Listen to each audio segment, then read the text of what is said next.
یہ بھی جماعت آپ کے پاس آئی، فرمایا ما انتم، تم کیا ہو؟ سب نے ایک زبان ہو کر کہا ہم سب ایمان والے ہیں۔ آپ نے فرمایا تمہارے مومن ہونے کی کیا علامت ہے؟ انہوں نے عرض کیا کہ ہمارے اندر 15 خصلتیں ہیں، 5 پر ہمارا ایمان ہے، 5 پر ہمارا ایمان ہے۔ ہم ایمان لائے اللہ پر، اس کے فرشتوں پر، اس کی کتابوں پر، اس کے رسولوں پر، آخرت کے دن پر اور تقدیر پر ہمارا ایمان ہے۔ اور 5 وہ ہیں جن پر ہمارا عمل ہے۔ ہم گواہی دیتے ہیں شہادتین کی کہ اللہ کے سوا کوئی عبادت کے لائق نہیں، محمد صلی اللہ علیہ وسلم اللہ کا بندہ، اس کے رسول ہیں، اور ہم نماز قائم کرتے ہیں۔ یہ دیکھو ہم نماز قائم کرتے ہیں، واقعی نماز کا قائم کرنا ہی دین کو قائم کرے گا، ورنہ جو نماز چھوڑ دے اس کے اسلام میں کوئی حصہ نہیں ہے۔ جس کے اسلام میں کوئی حصہ نہیں ہے وہ اسلام سے کیا فائدہ لے لے گا کہ نماز چھوڑنے والے کے اسلام میں کوئی حصہ نہیں ہے۔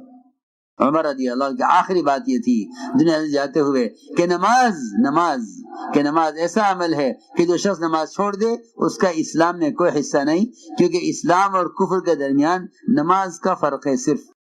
اور یہ بات بھی حضرت عمر رضی اللہ تعالیٰ عنہ نے اس وقت فرمائی تھی جب نیزہ لگ کر اور زخم معدے تک پہنچ کر اور دودھ پلایا ہوا حضرت عمر کو زخم سے باہر نکل گیا، اور اطباء حضرت عمر کی حیات سے مایوس ہو گئے کہ اب ان کا بچنا مشکل ہے۔ اس بے ہوشی میں سے حضرت عمر کو ہوش میں لانے کی جب ساری کوششیں ناکام ہو گئیں تو کسی نے کہا کہ ان کو ہوش میں لانے کا صرف ایک ہی راستہ ہے کہ ان کے کان میں نماز کہہ دو، ان کو ہوش آ جائے گا۔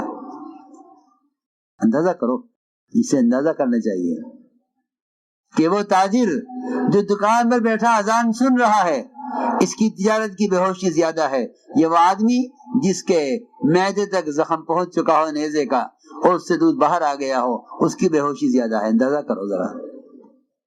یہاں نماز کا کے نام سن کر عمر کو ہوش آ گیا، فرمایا ہاں نماز کے آواز کان میں گئی، حضرت عمر کو ہوش آ گیا۔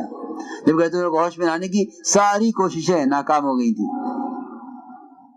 فرمایا نماز کے بغیر مسلمان کا اسلام میں کوئی حصہ نہیں ہے۔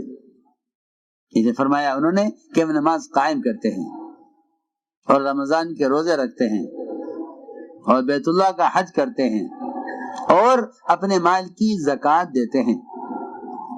مال کی زکوٰۃ جو مسلمان پر، مالدار پر فرض کی گئی ہے، اور لوگ زکوٰۃ کے بارے میں ہیلے بھی نہیں، بلکہ اللہ اکبر جس طرح حکام سے اپنی آمدنی کو چھپاتے ہیں ایسے بے عقل ہیں کہ اللہ سے بھی آمدنی کو چھپاتے ہیں، حالانکہ اللہ سے کہاں تک چھپائیں گے؟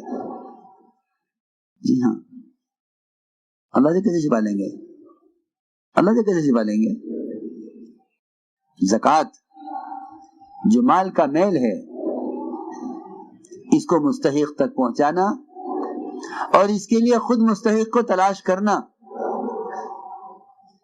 یہ بہت اہم فریضہ ہے جس کے بغیر نہ مال کی پاکی، نہ مال پاک ہوگا، نہ مال محفوظ ہوگا۔ یہ بھی یاد رکھو، مال کی حفاظت، مال کی طہارت دونوں زکوٰۃ کی ادائیگی میں ہے۔ مال کی حفاظت، مال کی طہارت اور مال کی برکت، یہ تینوں چیزیں زکوٰۃ کے ساتھ ہیں۔ اگر زکوٰۃ نہیں دیتا ہے تو مال ناپاک بھی ہے اور مال غیر محفوظ بھی ہے، اور مال کے اندر برکت کا تو کوئی سوال ہی نہیں ہے۔ اس لیے فرمایا کہ اپنے مال کی زکوٰۃ دو، اور زکوٰۃ دینے کے لیے مستحقین کو تلاش کرو۔ آج کل لوگوں کا مزاج زکوٰۃ کا مال ادا کرنے میں خیر کے کاموں کو تلاش کرنے کا بن گیا ہے۔ میری بات توجہ چاہے گی، بہت جا کر سننا۔ آج کل مزاج یہ بنا ہے کہ زکوٰۃ کا مال ہے، کوئی خیر کا کام مل جائے اس میں زکوٰۃ کا مال لگ جائے۔ جی ہاں، لوگ لی پھرتے ہیں زکوٰۃ کا مال۔ کس میں کیا تلاش کرتے ہیں؟ خیر کا کام۔ جی ہاں، حالانکہ خیر کے کاموں کے لیے تیرا وہ مال ہے جس کو تو نے زکوٰۃ دے کر پاک کیا ہے۔ پاکیزہ مال پاکیزہ کاموں کے لیے، سمجھ میں آ رہی بات؟ پاکیزہ مال پاکیزہ کاموں کے لیے، جی ہاں، مساجد کے لیے، مکاتب کے لیے، طاعات کے لیے، علم کی اشاعت کے لیے پاکیزہ مال۔ اور زکوٰۃ جو مال کا میل نکلا ہے، یہ مال کا میل فقراء کے لیے، مساکین کے لیے، مقروضین کے لیے، یہ تھی بات۔ ہمارے پاس ایک سب مال لے کر آئے، بڑی مقدار مال لائے، بہت دور سے آئے، کہنے لگا جی میں مال لایا ہوں۔ کیوں لائے بھائی؟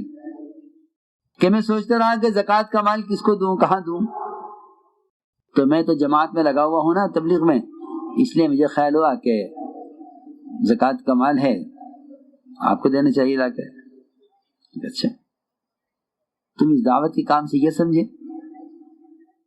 دعوت کا کام کا مقصد تو یہ تھا کہ امت کو مال کے مصارف بتاتے، ہمارا کام تو مال کے مصارف بتانا ہے، مال جمع کرنا نہیں ہے۔ جی ہمیں سب سنے میری بات، نئے پرانے سب، کام کرنے والوں کا کام یہ نہیں ہے کہ یہ لوگوں کے مال جمع کریں، کام کرنے والوں کا کام یہ ہے کہ یہ مال سے اپنے آپ کو بچائیں اور مالداروں کو مال کے مصارف بتائیں کہ مال کا مصرف کیا ہے۔ عمر رضی اللہ تعالیٰ عنہ کسی گھر سے اچانک کھانا منگوا لیا کرتے تھے، یہ دیکھنے کے لیے کہ ان کے گھر کا کیا حال ہے، تربیت کی ضرورت ہے یا مدد کی ضرورت ہے۔ اگر کھانے کا معیار اللہ کے نبی کے کھانے کے معیار سے زیادہ ہے تو تربیت کی ضرورت ہے، اور اگر آپ کے ان کے گھر کے کھانے کا معیار آپ کے کھانے کا معیار سے گھٹیا ہے تو مدد کی ضرورت ہے۔ یہ تھا، اچانک کسی گھر سے کھانا منگوا لیا کرتے تھے دیکھنے کے لیے کہ یہ اپنے مال کو کیسے خرچ کرتے ہیں، ان کے حالات کیا ہیں۔ تو میں نے عرض کیا کہ وہ مال میرے پاس لے کر آئے تو کیوں لائے ہو؟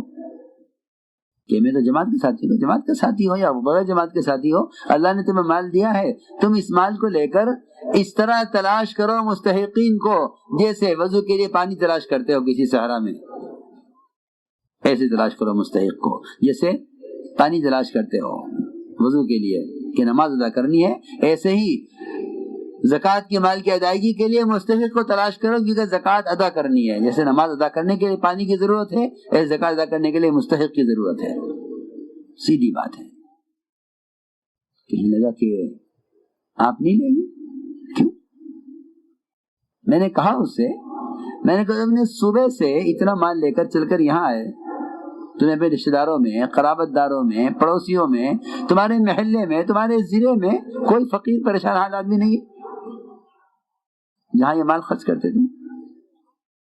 میرے دوستو عزیزو، اس زمانے میں لوگ زکوٰۃ کے مال کے لیے مستحقین کو تلاش نہیں کرتے بلکہ خیر کے کام تلاش کرتے ہیں۔ نہیں، زکوٰۃ کا مال مستحق کے لیے اور پاک کیا ہوا مال خیر کے کاموں کے لیے۔ اپنے مال کو اسراف سے، اپنے مال کو اپنی شادیوں سے بچا بچا کر بیواؤں، یتیموں، مسکینوں کی شادیوں پر خرچ کرو، یہ تمہارے پاک کیے ہوئے مال کا مصرف ہے۔ اور زکوٰۃ کا مصرف مستحقین ہے۔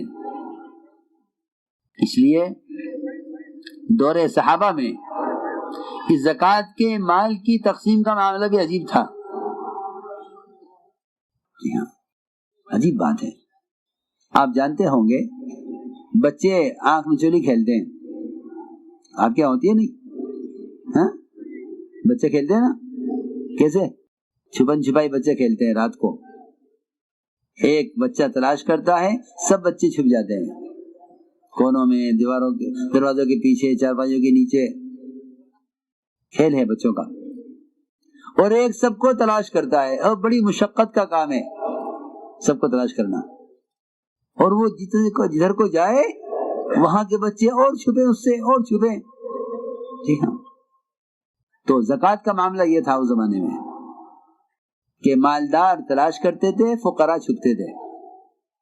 اس زمانے میں کھیل الٹا ہو گیا، مالدار چھپ رہے ہیں، فقراء ان کو تلاش کر رہے ہیں، سارا کھیل الٹا ہو گیا۔ جب یہ کھیل الٹا ہو گیا اور نظام الٹا ہو گیا تو پھر اللہ تعالی نے بھی مال کی برکتیں اٹھا لی۔ پکی بات ہے، خدا کی قسم، اگر مسلمان صحیح طریقے سے زکوٰۃ ادا کرے تو دنیا میں کوئی بھوکا ننگا نہیں رہ سکتا، یہ یقینی بات ہے۔ یہ مالدار یہ تو فقراء کا حق کھا رہے ہیں، اس لیے چاہیے اپنی زندگیوں میں سادگیاں لاؤ، شادیوں میں سادگیاں لاؤ، اور اپنے مال کے مصارف فقراء میں تلاش کرو کہ مال کہاں خرچ کروں۔ تو یہ کہا کہ ہم زکوٰۃ ادا کرتے ہیں، یہ 5 پر ہمارا عمل ہے، اور 5 ہمارے اندر زمانہ جاہلیت سے ہیں۔